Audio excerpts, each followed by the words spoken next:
Welcome to People, Power, and Politics. Hard talk, riveting interviews, community updates, in-depth analysis. That's People, Power, and Politics. We tell it to you as it is. No holds barred. You are the people, you have the power. We bring you the politics. To listen to our show, be a guest, or to advertise, visit www.pppradio.nyc.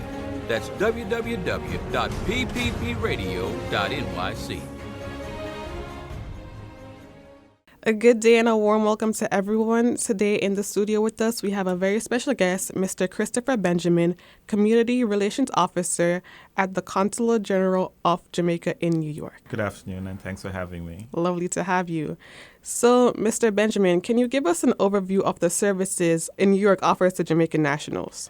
All right, so the Consulate General of Jamaica is known to many people as the passport office. So what I want to do is here to widen that knowledge to say that we offer a lot more services than just passport services. So if you want to come in and find out information about Jamaica, you can always reach out to us. We offer visa services as well for non-nationals. If you're looking to do investments in Jamaica, we have the Jamaica Promotions Corporation JAMPRO office also located within the consulate. So you can always reach out to find out about those services. And if you want to do get general knowledge about activities in Jamaica, you can also reach out to us. So, for example, persons who are in the charitable space and they're looking to send things to Jamaica, oftentimes they reach out to us to get the information as we provide them with the guidance necessary to make sure that they are following the correct procedures to get items into Jamaica. Can the consulate provide guidance on how a will, for example, will be made in America and then applied and recognized in Jamaica? What legal requirements would you have for such a case? Well, we do not provide legal advice. And one of the things where wills are concerned, the process would be, as long as the will is generated and legal here, it has to be deposited with the Administrator General's Department in Jamaica as well. So even though it is written here in the United States, they have to also go through the court systems in Jamaica for that will to also take its validity there. And as I said, the agency that you would work with is the Administrator General's Department. Are there any other additional emergency services that the consulate offers to Jamaican nationals in distress while they're in New York? Say, for example, your passport gets stolen. Certainly. Now, stolen passports, lost passports are one of the biggest things that we deal with. And for example, if you're traveling to New York, traveling to the United States, and you lose your passport, one of the first things that you should do before you even turn up at the consulate to say you have lost your passport is to find the nearest police station and report it. And it's not only if you're traveling to the United States. If you're traveling to any country in the world and you have lost your passport, report that passport lost at the nearest police station. Because sometimes you think that the passport was lost. It actually might have been deliberately stolen. Somebody might attempt to use your passport. And if you don't report it to the police, it never gets into the system. Nobody ever knows. And in the interconnected world that we are in now, once you report that and it files through the system, we in Jamaica, as in the Passport, Immigration and Citizenship Agency, would also be able to now be notified accordingly. Are there any additional resources or extra services that the consulate provides that you'd like to have our nationals here in New York know about? Well, let's go through all of the things. All right. So, for example, as I mentioned at the introduction, on any given day, this week, on average, we were seeing about 200 persons per day coming in to renew their passports. But in addition to that, we do offer citizenship services. So if you're a Jamaican national and you have children, you've gotten married, and you now want your children and your spouse to also have a Jamaican passport or to have their Jamaican nationality, that is also a service that we provide. Citizenship by descent, which is if you're the child or the grandchild of a Jamaican national is the easiest of the two. It takes about 3 months. It's a simple form, and you can do that application and get back your passport and citizenship document within about 3 months. If you are seeking citizenship by marriage, that is about a 2-year process, because we have to make sure that we go through and ensuring that the person who you say you're married to and all the things, and you're not just trying to get Jamaican citizenship, under the table. But that process is more investigated and it's more involved. But in addition to that, if, for example, you have documents that you want certified for doing business in Jamaica, you can always come into the consulate. One of the consular officers would be more than willing to assist you in getting those documents certified. We provide services for persons who, for example, are seeking no objection letters. That is, if they came up on a J1 visa, they might have been a teacher or, one of those others who use a J1 visa and they now want to remain in the country. One of the documents they have to provide is what is known as a no objection letter. We also facilitate that. We facilitate apostilles.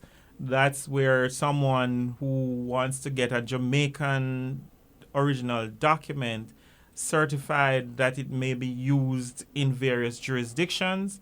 And we find that a lot of those we get requests for, especially for persons who travel to Jamaica to get married and they now want to have their marriage certificate authenticated for use in their particular location. We provide information. We do not do the actual application for birth certificates or any of the certificates offered by the Registrar General's Department, but we provide the information, anybody who wants, and we guide them in that process in terms of how they can go about getting that. We don't need to do that because the RGD is totally online, so you don't need to come into the office to apply for your birth certificate. You can do that exclusively online. So outside of documentation assistance, moving into cultural and community engagement, how does the consulate engage with the Jamaican community in New York to promote cultural exchange and support? Cultural exchange is such a broad area. In my time of being here in New York, one of the things that I find is that as we move across the 5 boroughs, we find that, the things change. But one of the things that is consistent, that your Jamaicanness remains the same. But what we do is that we participate and support activities from various cultural groups. If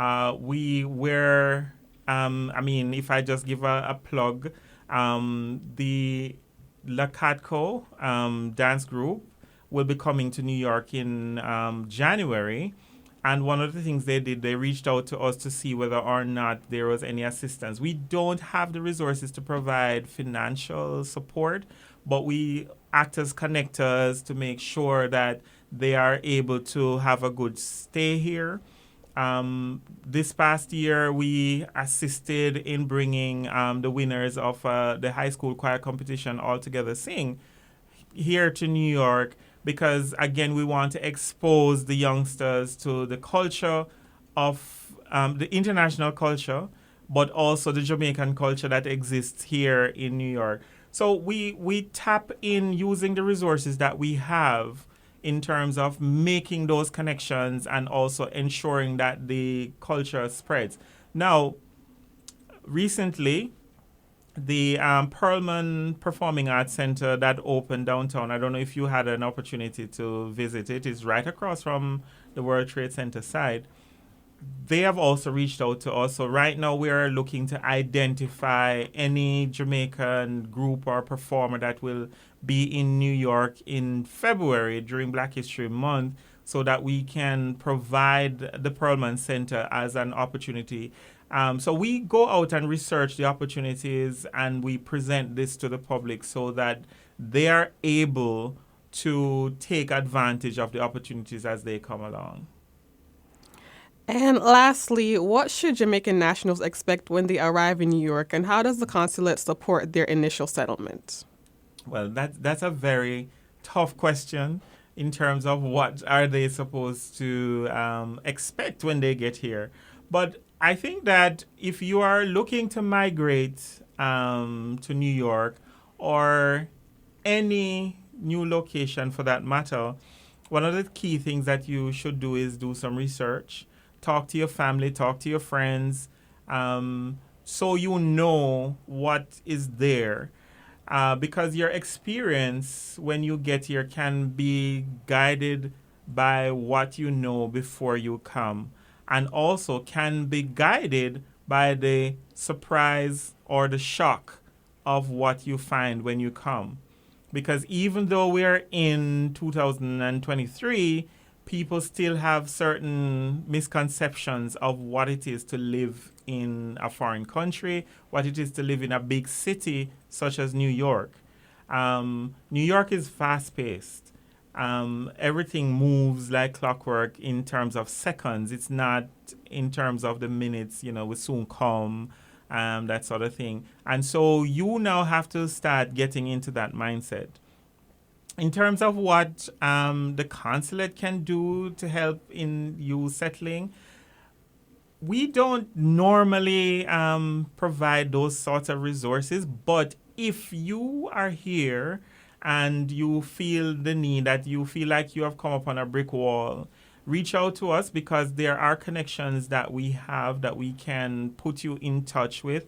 There is, for example, Fury, the family, I think Carmelita Albaros. I can't remember the actual full name of the organization, but just remember Fury, Google them. They are able to provide you with some guidance in terms of what are some of the things to expect while you're here.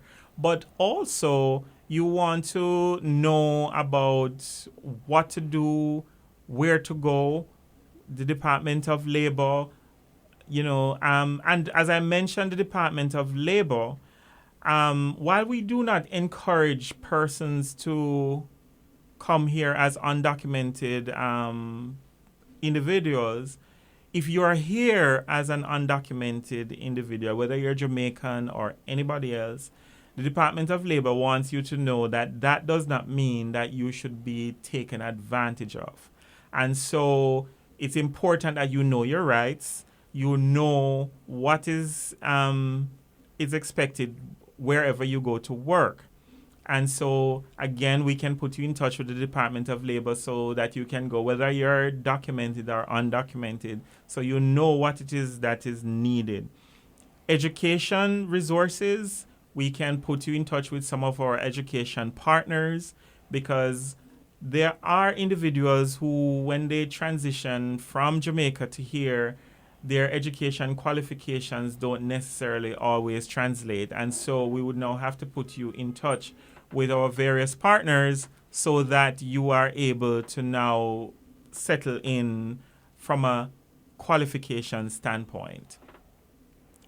Thank you so much, Mr. Christopher Benjamin, for all that useful information. And do you have a phone number that you can give out to the people to reach out to the consulate? Sure. You can always call the consulate at 212-935-9000. That's 212-935-9000. And you can send me an email at CRO@CONGEN-Jamaica-NY.org. That's CRO.CONGEN-Jamaica-NY.org. And before I go, I'd just like to, again, the Consulate General of Jamaica in New York is your home away from home. It's your place. It's the space for Jamaica. And the Consul General, Mrs. Alcian Wilson, is more than willing to welcome you. So don't be afraid of coming to the consulate. If you're a Jamaican, and again, let me stress this. I know this probably is going to be heard far and wide. If you are here and you're undocumented and your passport expired 20 years ago, come to the consulate. Nobody is going to judge you. Nobody is going to tell you that you can't come, because the consulate is your home. We are here for you. the consulate and the staff at the consulate are there and willing to assist. We see on a regular basis persons who have had documents that have been expired many years and they have not come in to have them renewed simply because they didn't think that they could come to the consulate because they are undocumented and they fear that we are going to turn them in. We do no such thing. And in addition to that, just going back to one of the questions that you had asked, what are some of the things that you should do when you come in to prepare? Check your documents, all of them. So if you got a green card and it says that the green card expires in 10 years, don't wait until the 10 years to check. Set some reminders. Renew on time, because when you allow these important documents to lapse, it's almost as if you're going through a renewal process or a new application. And we see a lot of people who get into problems. You cannot renew your green card without a valid passport. So don't allow your passport to expire without getting your green card. And I know this is a lot after the number, but also, just to go back, you had also asked what are some of the other things that we can assist with. Again, we don't, on our record, have these activities that we do, but we partner with agencies and other community groups in providing support. So, for example, immigration fairs that we do along with other consuls generals and other agencies is something that we do on a regular basis to help you get the information that you need to ensure that you are here and on firm footing. Thank you so much once again. Well, thank you for having me, and Merry Christmas if it is heard before Christmas, and if it's after Christmas, Happy New Year. Happy holidays. People, power, and politics. Hard talk, riveting interviews, community updates, in-depth analysis. That's people, power, and politics. We tell it to you as it is. No holds barred. You are the people, you have the power. We bring you the politics. To listen to our show, be a guest, or to advertise, visit www.pppradio.nyc. That's www.pppradio.nyc.